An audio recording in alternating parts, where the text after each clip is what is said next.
Good afternoon. It is Tuesday, June 17th, 2025.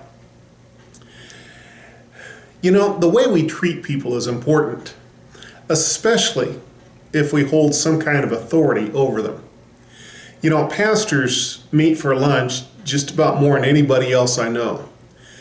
One time I went to lunch with a certain other pastor, and at the restaurant, he was quite rude and short-tempered with our waitress.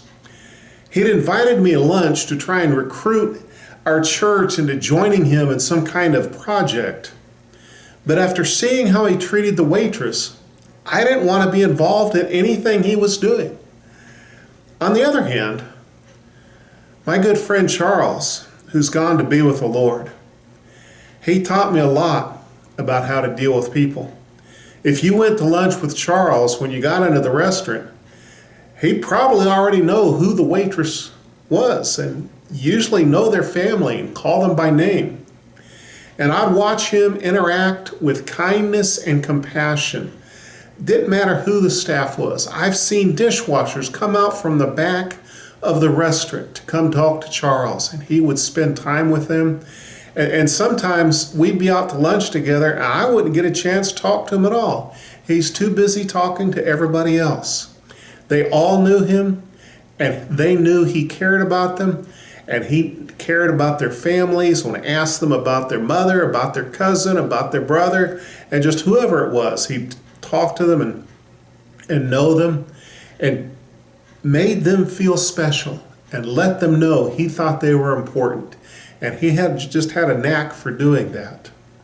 He lived what the Apostle Paul tried to teach the Colossian church in today's verse. In Colossians chapter 4, verses 1 and 2, and I'm reading from the New Living Translation, second edition, it says, "Masters, be just and fair to your slaves. Remember that you also have a master in heaven. Devote yourselves to prayer with an alert mind and a thankful heart."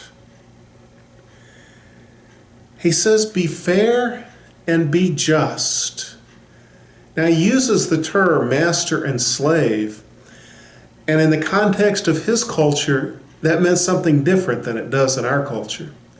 In our culture, it also means anytime you have some kind of economic authority over someone, anytime you have some kind of economic advantage over someone, like your interaction with the waitress at a restaurant, like your interaction with a worker at a store that you are a customer in, like your interaction with someone you hired to come do things around your house. If you're an employer, like your interaction with your employees. And he says, be fair and just. That means treating people appropriately, tipping well, being kind, and doing the right thing. So many people see others as just a resource to be used. But you have a master in heaven you need to remember. You need to remember Jesus is your master and you serve Jesus.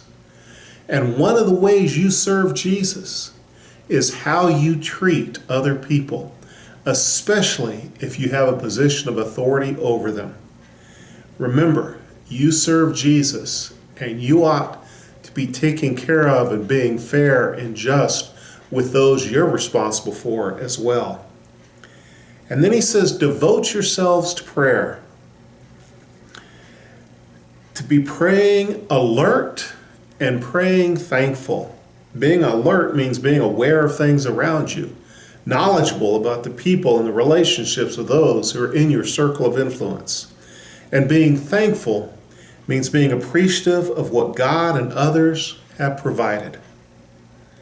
Be good, be just, be aware, be alert, be thankful, and be prayerful. Boy, if I try and do that all this week, it's going to be a busy week. May you and I be good, just, thankful, and prayerful all week. God bless you.